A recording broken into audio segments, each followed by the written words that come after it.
Bonjour. Les statistiques. Ça concerne évidemment tout le monde, tous les domaines, dans la vie quotidienne et dans la vie professionnelle. De ce fait, on doit attribuer une grande importance aux statistiques. De nos jours, avec le Covid-19, on a découvert qu'on a infiniment besoin. Alors, laissons-nous découvrir ensemble de quoi s'agit-il. On commence par ce petit rappel. Alors, il y a dans notre programme deux cas d'échantillons à étudier. Premièrement, cas d'un échantillon simple et deuxièmement, cas d'un échantillon groupé. Alors, pour le cas d'un échantillon simple, les données sont sous la forme d'un tableau simple où on donne les valeurs de la variable statistique x et celle de la variable statistique y, comme vous voyez dans ce tableau. Et dans ce cas, on a la valeur moyenne de x et x bar, donc égale à 1 sur n, la somme des xi. Alors, n, c'est la taille de la population, c'est-à-dire le nombre d'individus étudiés. Et la variance de x, c'est 1 sur n, la somme des xi au carré, de i égale à 1 jusqu'à n, moins x bar au carré. Et l'écart type de x, c'est égal à la racine carrée de la variance de x. Et bien sûr, même chose pour la variable statistique y.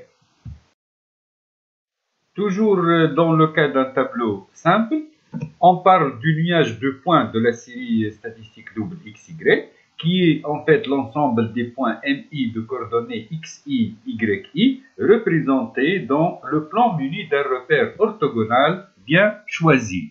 On parle aussi du point moyen, c'est le point de coordonnées x bar et y bar, les valeurs moyennes de x et y.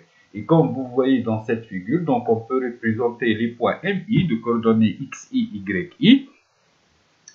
Et donc on peut aussi placer le point moyen g, si vous voulez. Et dans le cas où le variable statistique est continue, c'est-à-dire les valeurs sont données sous forme d'intervalle, alors dans ce cas, on prend les centres de classe. C'est-à-dire, si la valeur x1 est donnée par un intervalle de la forme AB, alors le centre de cette classe est A plus B sur 2. On va alors appliquer nos résultats dans cette activité 1. Alors, on a une banque à enregistrer les nombres de retraits opérés dans un guichet automatique pendant une journée. Le tableau suivant donne les montants en dinars des retraits et leur effectif. Donc, X, ça représente le montant en dinars et Y, l'effectif des retraits. Donc, c'est-à-dire, pour 40 dinars, il y en a dans une journée 19 retraits. Pour 35 dinars, il y en a 20 retraits, etc. Alors, on va calculer en premièrement x bar, y bar, les valeurs moyennes de x et y, et leurs variances respectives. Puis, en deuxièmement, on va représenter le nuage de points de la série xy et on va placer le point moyen g, c'est-à-dire le point de coordonnées x bar et y bar. Alors, premièrement, x bar, on a ici n, la taille de la population, c'est 8. Donc, x bar, c'est égal à 1 sur 8 fois donc la somme des xi, 40 plus 35, etc. Donc, c'est égal à 22,5. Et y bar, c'est égal à 1 sur 8 fois la somme des yi, c'est-à-dire 19 plus 20, etc. Et donc, c'est égal à 11,875. Bien sûr qu'on peut utiliser nos calculatrices scientifiques pour pousser les calculs plus vite. Alors, j'utilise ici ma calculatrice. Donc, je tape sur la touche mode pour avoir donc la mode statistique. Vous voyez ici, il y a 1. Donc, je tape 1 et puis 1 de nouveau pour avoir le mode statistique double. Alors, les touches qu'on va les utiliser sont STO et M+, pour mémoriser. Alors, je tape le premier valeur de X, c'est-à-dire 40, puis STO, puis le premier valeur de Y, c'est-à-dire 19, puis M+, pour mémoriser. Et je continue comme ça. Donc, je tape le deuxième valeur de X, c'est-à-dire X2, puis STO, puis Y2, puis M+, jusqu'à donc qu'on termine. La calculatrice va afficher donc 8, c'est-à-dire on a complété les 8 colonnes. Par la suite, donc, une fois le tableau est introduit, donc on utilise la touche RCL, donc RCL puis 4 pour avoir donc la valeur moyenne de x bar, RCL puis 7 pour avoir la valeur moyenne de y, c'est-à-dire y bar. Pour calculer la variance, on utilise donc la définition, c'est-à-dire 1 sur 1 la somme des xi au carré moins x bar au carré. Donc ici, c'est égal à 1 sur 8, facteur de 40 au carré, plus 35 au carré, plus etc., 5 au carré, moins x bar au carré, c'est-à-dire 22,5 au carré. Et donc, ça donne 131,25. Et bien sûr, on peut utiliser notre calculatrice. Notre tableau est bien sûr déjà introduit. Donc, vous voyez ici, la touche plus ou moins, ça donne la somme des x au carré. Donc, RCL, puis je tape cette touche-là, j'obtiens la somme des xi au carré sur 8 moins x bar au carré. Et donc, ça donne 131,25. En fait, il n'y a pas une touche qui donne directement la variance, mais il y a une touche qui donne directement l'écart type.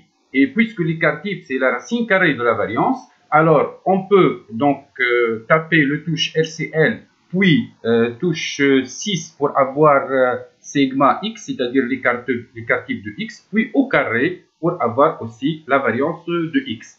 Et bien sûr, on peut faire la même chose avec la variance de y. Donc, vous voyez ici, dans la touche 3, il y a la somme des y au carré. Donc, RCL, puis la touche 3, ça donne la somme des yi au carré, sur 8, moins y bar au carré. Ou bien sûr, on peut donc taper RCL, puis la touche 9 pour avoir l'écart type de Y, puis au carré, donc pour avoir la valeur de la variance de Y qui est 37,609 375. Alors, dans la deuxième question, on va représenter le nuage de points de la série XY. Donc, par définition, c'est l'ensemble des points MI de coordonnées XI, YI. Donc, comme vous voyez, je choisis tout d'abord un repère convenable et je place donc les points M1 de coordonnées 40, 19, le point M2 donc de coordonnées 35, 20, etc. Donc, jusqu'à avoir les 8 points de cette série statistique. Puis, donc, on peut placer le point moyen G, c'est-à-dire le point de coordonnées x bar, y bar, c'est-à-dire 22,5 et 11,875. Deuxièmement, cas d'un échantillon groupé. Alors, lorsque la population étudiée est de grande taille, grand N, alors dans ce cas, on ne peut pas mettre les données dans un tableau simple. Alors, on doit les grouper dans un tableau à double entrée, comme vous voyez dans cette figure. Alors, il y en a les valeurs de x, c'est-à-dire x1, x2 jusqu'à xp, et les valeurs de y, donc y1, y2 jusqu'à yq, et les effectifs associés à chaque couple. Donc, généralement, NIJ, c'est l'effectif associé au couple XI, YJ. Alors, dans le cas où les données sont groupées dans un tableau à double entrée pour une série statistique double XY, on parle de la distribution marginale de X et de la distribution marginale de Y. C'est-à-dire, on sépare les résultats concernant la variable statistique X à celle qui concerne la variable statistique Y. Donc, on a la distribution marginale de X est donnée par le tableau suivant, où on met donc les valeurs de x, c'est-à-dire x1, x2 jusqu'à xp, et les effectifs correspondants, n1, n2 jusqu'à np, tel que ni, c'est la somme de nij, de j égale 1 jusqu'à j égale à q. C'est-à-dire ni, c'est la somme de nij pris par colonne. Par exemple, N1, c'est égal N11 plus N12 plus N13 plus etc. jusqu'à N1Q. Et on a donc grand N, c'est-à-dire la taille de la population, ça va être égal à la somme de NI de I égale 1 jusqu'à I égale à P. Et donc, dans ce cas, X bar, la valeur moyenne de X, c'est égal à 1 sur grand N, la somme de NI XI, I égale à 1 jusqu'à P. La variance de x est égale à 1 sur grand L, la somme de ni xi au carré, i égale à 1 jusqu'à p, moins x bar au carré. Et l'écart type de x est toujours égal à la racine carrée de la variance de x. Alors, même chose pour la distribution marginale de Y. Donc, on a les valeurs donc, de Y, Y1, Y2 jusqu'à YQ et les effectifs correspondants. Alors, les effectifs ici des YI sont NJ, tel que NJ, c'est la somme de NIJ de I égale à 1 jusqu'à I égale à P. C'est-à-dire NJ, c'est la somme de NIJ pris par ligne. Et même chose aussi, le grand N, la taille de la population, elle doit être égale à la somme de NJ de J égale à 1 jusqu'à Q.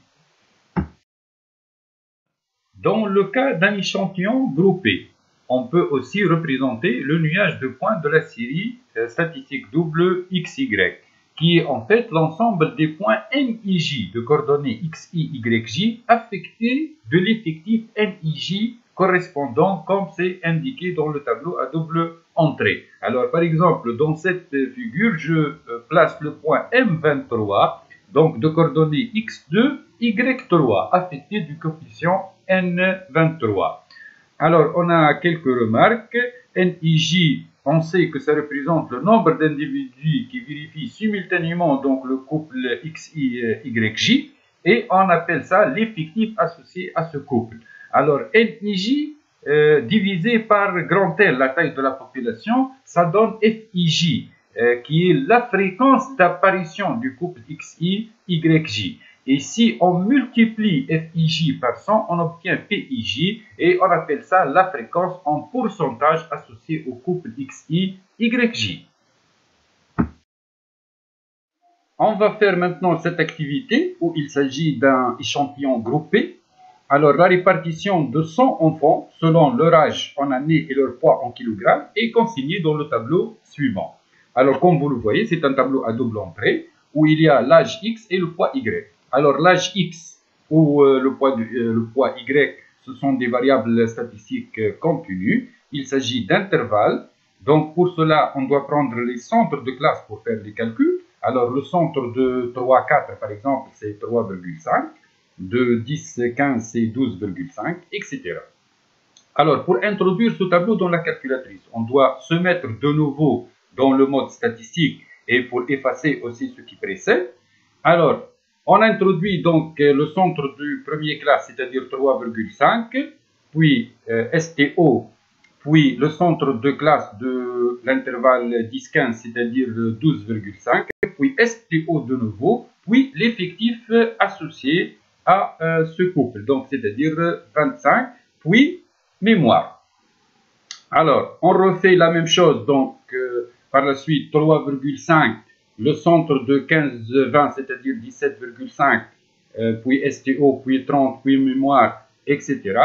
Après de compléter donc la première colonne, on passe à la deuxième colonne, donc le centre de 4,5, c'est-à-dire 4,5, STO 12,5, STO 15, puis mémoire, et ainsi de suite jusqu'à introduire le tableau. Donc ici, on va avoir enfin la calculatrice affiche 10, c'est-à-dire on a introduit 10 données.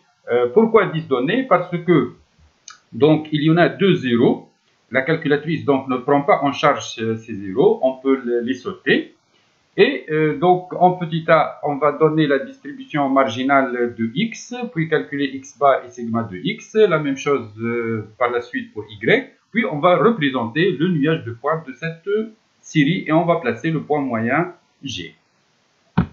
Alors, on a fini avec la première partie.